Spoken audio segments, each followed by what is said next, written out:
بخاری اور مسلم شریف کے اندر صرف سیاستہ کے اندر اس بات پہ نظر نہ ماننے کے متعلق لگ بھگ 150 حدیثیں ہیں. نہ یقین آوے تو میں 150 بیان بھی کر سکنا، خالی گال نہیں کر رہے. 150 حدیثیں ہیں جن میں حضور نے نظر ماننے، منت ماننے سے حضور نے منع کیا.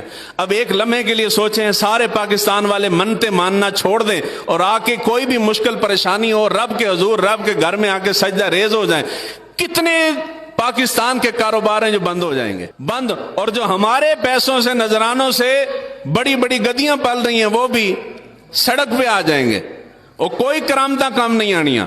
تو یہ سارا دھندا جو پاکستان کے اندر حرام خوری چل رہی ہے یہ منت کے سر پہ چل رہی ہے. وہ منت جو غیر خدا کی نہیں کھائی جا سکتی.